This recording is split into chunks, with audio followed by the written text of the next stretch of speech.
So the judges have a tough time. They're going to be deliberating. I think you're going to be escorted off to the deliberation room. And while they're deliberating, I have the pleasure of introducing our keynote speaker for this afternoon, Kate Brass. She was a founding member of the Ecomagination team at GE. And if you don't know what that is, she'll tell you all about it. She's currently the Ecomagination Program Manager for Infrastructure Energy at GE, which means she's responsible for the development and management of the largest Ecomagination portfolio spanning smart grid, renewables, alternative fuels, thermal, steam, upstream, midstream, downstream, oil and gas, and much more. Kate was telling me the fascinating story of how Ecomagination came to become a strategic priority at GE and the vast impact it's had on the company. So we're very grateful to have Kate here. She's generously come up from Florida to share experiences and her insights just for our event today. So please help me welcome Kate Brass.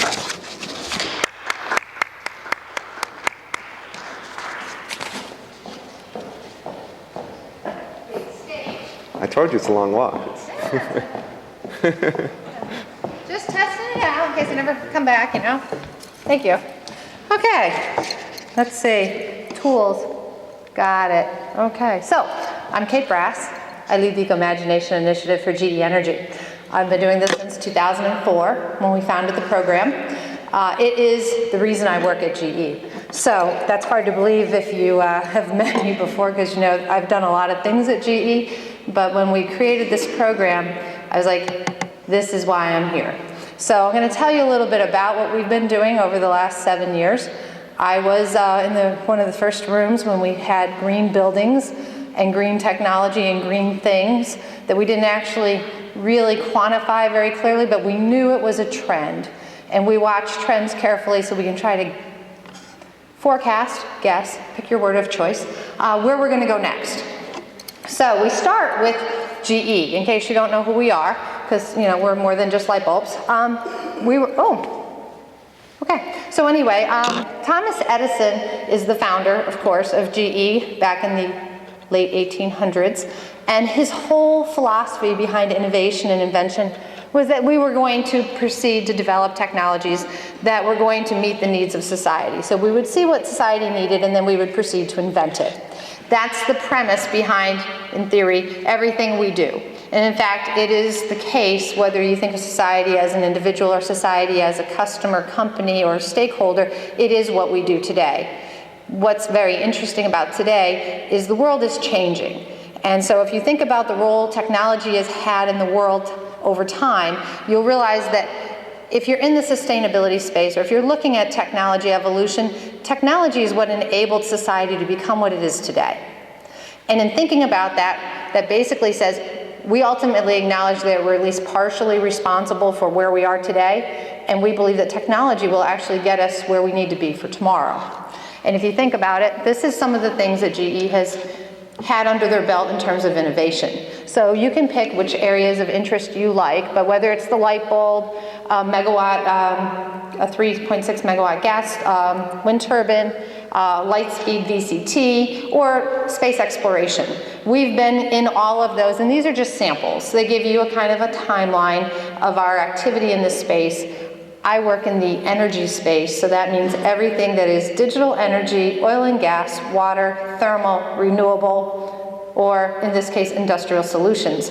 So in that purview of my wheelhouse, we also have things like electric vehicle charging stations, digital energy for smart meters, every piece of software that any utility would use to help identify outages, field force automation, how you make your field crews work faster, smarter, and we can calculate all of that and have in terms of its reduction in environmental footprint, both in terms of either water, energy, paper, you name it. We've calculated, so because that's what we do. We're an engineering company, and we like to know exactly what it is that we're measuring and what it is that the value is derived to the customer. So if you look at the sense of technology, you'll also take a brief moment, and we'll walk you through the company in case you think we're still just the light bulb guys. So we're not, and whether you're in healthcare, And you're looking at x-rays, ultrasounds, and bioreactors, of which none of those are mine, so I can't tell you much about them. Transportation, we have trip optimizers, movement planners, and of course the locomotives. And we have the Evolution locomotive, which is the first locomotive to ever back order for 4 years when new technology was released. The home and business solutions, you'll see those to be largely smart appliances, CFLs, LEDs, all of the things that you think about in your home. Capital, we are one of the largest financiers of technology and development in the world.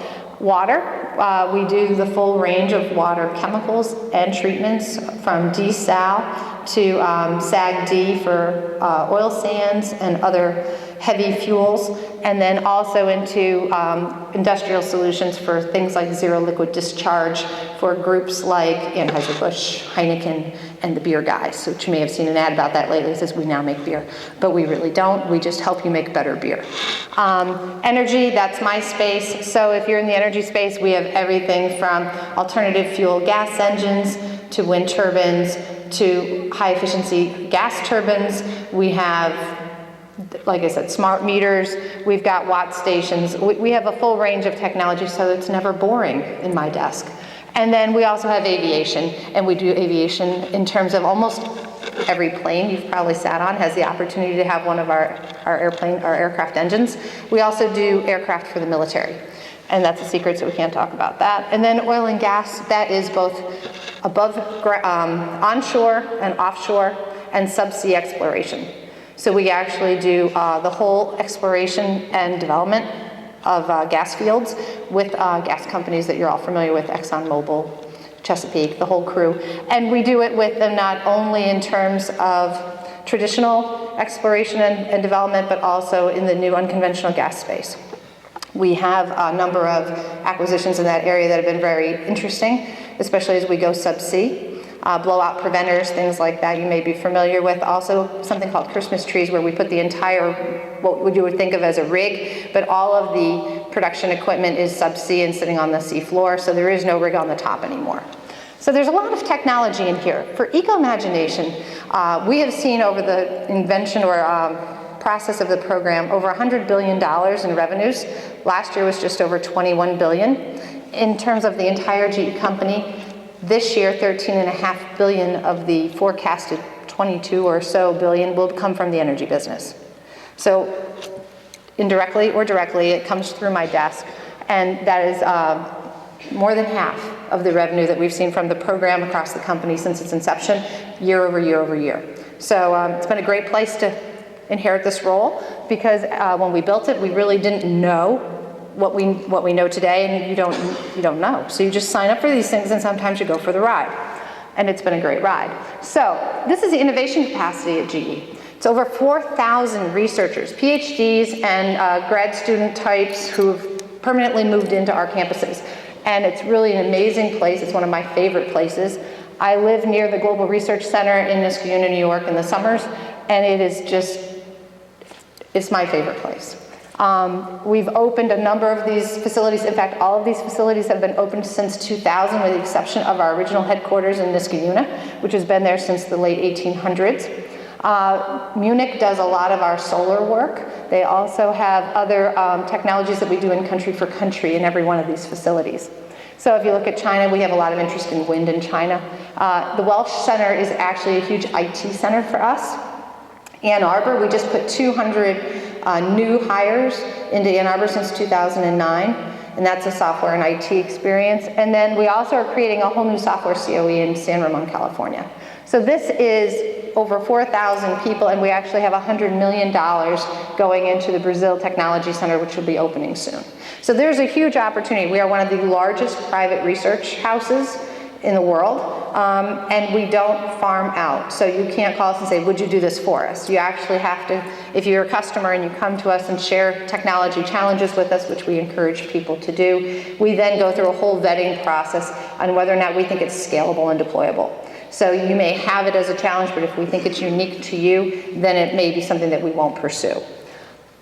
So if you think about all of that, then you have to take a look at these nuns and think, so how does that work? And it works really well because these are investors. And so we have a lot of different stakeholders at GE. And these, not these particular ladies, they are representative nuns. So in case you're thinking it was this particular batch, that's not true. A representative investor group of nuns called into investor relations in 2004 and asked us, how much of what you make is green?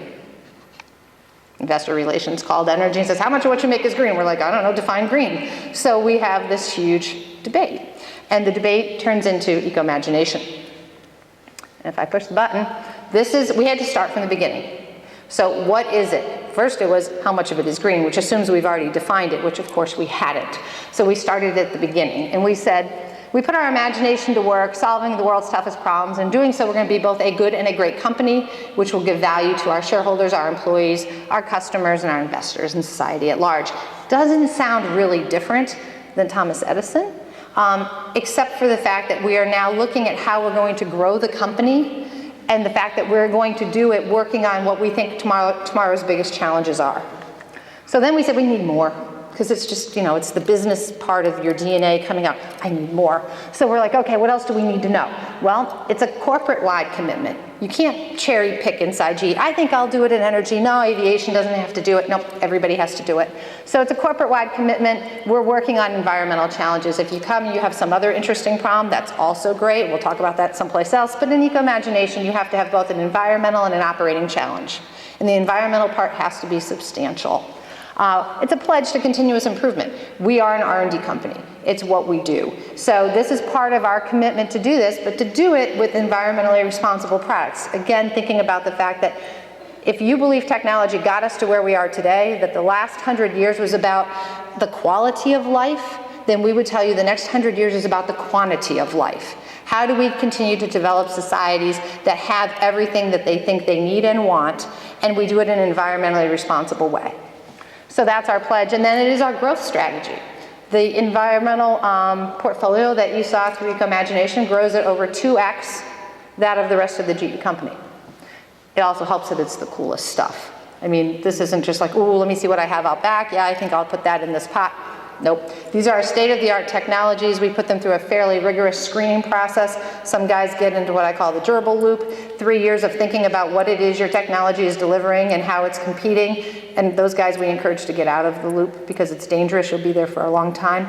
Other guys come in, they understand their product perfectly. They're in, they're out, 3-4 weeks, done, piece of cake.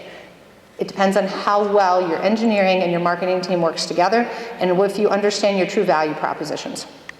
So, in the beginning, and still today, this is the first conversation you'll have when you call my office. I'll say, what is it? How does it work? How is it different? And what exactly is it we're going to get from it? So, we need to see both an operating and an environmental performance improvement, and you have to be able to do a significant and substantial job at both the left and the right side. In the energy business, significantly better than the installed base doesn't even come close to getting you in the door.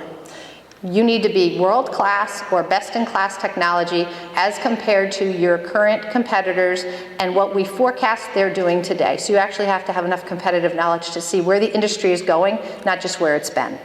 And if you're just better than the installed base, I'll tell you right now, the installed base for energy is coal, and that doesn't even come into the equation, so that won't get you very far. We also don't have any energy third-party standards. The third-party standard is for things like appliances where they look at Energy Star or Energy Star-related programs that have already created a clearing or a floor for them. So you have to at least hit that floor, and then you'd move from there. These are the customers, and these are not all of the customers, but these are representative customers that we work with all the time.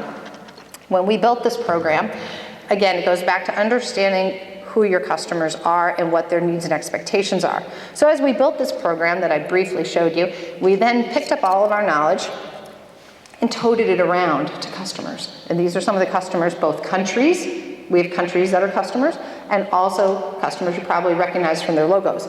And we said, here's what we think we're going to do. We also talked to NGOs and other governments, and we said, here's our plan. This is what we think we're going to do.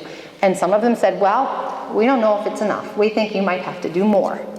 And we said, well, okay, but we actually weren't asking for permission. We were actually sharing what our thoughts and theories were because we think we're going to go here, and we just want to know if there's any real deal breakers here. Is there something here that says, if it doesn't include X and Y, it really isn't going to hold merit to the industry or hold merit to the world. And so if that's the case, then we need to revisit it. If it's just I want everything all the time, then that may not work so well. But anyway, we had really good rapport and really good dialogue with these guys. We also continue to visit with them all the time, and we partner with them on how they evolve their programs and their expectations. So, in the process, over the last 5 years, we made an original commitment. And our original commitment was to double our annual R&D spend from $750 million in the clean tech space to $1.5 billion a year. Our new commitments post-2010, we now spend over $2 billion a year in clean R&D. That makes us, by the way, one of the biggest clean tech funds around. Our revenue from this program has also really grown. We currently have cumulative value in our revenue pot of over $85 million for 2005 through 2010. Last year it was about $21+ billion. So I think I'm over 100 now, if my math is still true. And we also have a commitment to reducing our own footprint. This is our walking the talk. You'll see a lot of companies that are in this space saying, in my world, we practice on ourselves. Okay, so this is about how we drive down our own greenhouse gases with our technology and others, how we reduce our water use, and how we reduce or improve our energy savings. So over the course of the first 5 years, we saved over $130 million in direct energy use. That has a really good ROI for us. We also have driven down the emissions, and then of course we declared victory and reset the goals, because that's just the nature of our beast.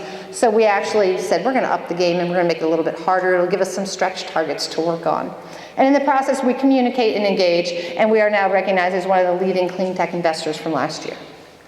So some of the samples of what's in the portfolio, and I'm going to blow right through these, so buckle up, is the technology development on the GE-NX, which is the state-of-the-art aircraft engine today from GE. We can tell you, and we can carefully validate, fuel efficiency improvement of 15% and CO2 improvement of 15%. We're now using carbon fiber composites that we develop in-house. We use lightweight metal alloys, which we deposit and develop in-house. And then we have low NOx combustors, which we also develop in-house. And then we are now the fastest selling large jet engine. So that's kind of nice, but you can see both the economic and the environmental benefit. On the right side, you'll see another aeroderivative, which means we take aircraft engines and apply them to land use. This is a GE LMS 100. It's a 44% simple cycle efficient peaker unit. It redefines peaking performance in the gas turbine world. It's also now being modified to run on alternative fuels, work in mechanical drive, and also be in combined cycle. So this turns out to be a big winner for us, and it's also a backup for renewable power. Aeroderivatives are great because you can turn them on and off, almost like a light switch. They have a 10-minute black fast start, makes them really exciting and interesting. Customers love them. And oh yeah, they have really great emissions profiles. So you can get down into the single-digit NOx profile on these without any effort. Wind, in case no one knows we're in the wind business, we've managed to secure $30 billion worth of revenue in wind since we acquired it back in 2003. We have 17,000 plus units out in the marketplace, 27 gigawatts. And that's 98% plus availability on those turbines, which is a 13-point improvement since we started. And our energy capture is 150%. So it is truly driving the next generation of wind. We're also we continue to look at offshore, but offshore is continuing to be a challenge. Large-scale solar, it's also a space we like. It's a space we like with thin film efficiency now. But we look at different ways of doing solar. We also have a resi PV system that we're talking to big box retailers about, and we can actually move that into the residential market as well once we decide if we want to go there. But again, what's unique about the solar business at GE is it doesn't just draw on solar technology, it draws on over 100 years of power generation technology and integration. So it's one of the many arrows in our quiver that we use to help understand the true challenge of the technology and the customer. So looking ahead, we've stepped up our game. In 2010, we went back and revisited the goals for Ecomagination. We said, you know what? We're spending a lot more cash than we thought. We're going to make it a deal. So we're going to spend $10 billion in R&D over the next 5 years. It's $2 billion a year or more. We're going to expand our focus. We're going to think beyond just our own footprint and how we can really change technology. I think you guys are going to find that part very interesting. We're going to grow 2x GE's growth, top line, which we do. We're going to further reduce our footprint, so energy intensity up by 50%, which if you've thought about that, it's really hard. Water consumption by 25, and absolute greenhouse gas emissions by 25. So we're getting a little tougher because we now understand the landscape and we're ready to move on. So this is the strategy, 21 billion last year, 15+% growth, 130 products now in the portfolio. Energy has about 80 of them. So if you come see me, I have a big portfolio of stuff to play with, and I keep looking for more. And energy is really great because between acquisitions and organic growth, we really go wild and we find really fabulous technologies to explore. So this is the challenge. Back in, I think it was 2010, we actually, it was in July 2010, we launched phase 1 of the Ecomagination Challenge. We got together with some of our VC friends, Emerald Foundation, Kleiner Perkins, Rockport, Carbon Trust, and us, put up $200 million. And the first phase was for powering the grid. We launched it in San Francisco. 71 million went to breakthrough technologies, energy storage, utility security, EV charging services, and energy management. We thought, well, that was great. We liked it. It was really amazing. We actually did not understand how much response we would get to this program. We thought, oh, if we get 500 people, it'll be a lot. It'll be fine. 5,000 plus entries into this program. We were stunned. We were like, wow, someone's going to have to read all that stuff. So we had to expand our group of folks who review these things because it took a lot longer than we expected. We got smarter though, and we got good at it. So January 2011, we launched phase 2. It was powering your home. We put another 63 million out on 10 innovative home energy technology companies as part of our commitment to improve household efficiency. And then what's next? Right now we've got partnerships and commitments, $20 million for scaling commercial ideas and launching region-specific challenges. And we're actually right now, if there were another box, it would say Summer 2012 China Energy Challenge, looking at technologies for China. But while we were at it, we're like, no, this is really great, but this is kind of, there's a hole in this technology space. There's what we do, there's the challenge, which could be any of you guys, and then there's stuff that we're looking at in kind of that VC space and saying, it needs a push. And we need it to move, because if it moves, it'll help us move. So what are the technologies that could help accelerate GE growth? And when we look at that, we said, okay, we're gonna start feeding the funnel. So all of the VCs and us, we feed the funnel. We have 5,000 ideas and business plans that we've taken a look at. We then build the portfolio with VC investments and innovation awards. And these are all companies in the middle that we're looking at or have talked to or have done something with to help build out that portfolio. And then we're actually screening against those to help drive the needs of GE in terms of growth. And then what you get out of that is you get the Eco Accelerator, which is another way for us to help through acquisition, licensing, and distribution. So if we see one of those companies and they've got technology we like, it's a path forward for them to either link up with our customers, come together with us to go someplace they need to go. We are where you go for scale. When you think you're commercially ready and you just don't know how to get there, if it makes sense to us, we know how to get you there. That's what we do. Our marketing team is probably second to none. I always say all you have to do is power us up and get us going, because we tell good stories. And by the way, we know everybody. So it's really easy. We don't get too many people say, no, I'm sorry, I can't talk to you today. Pretty much everybody wants to talk to us for at least a few minutes to see what we're up to.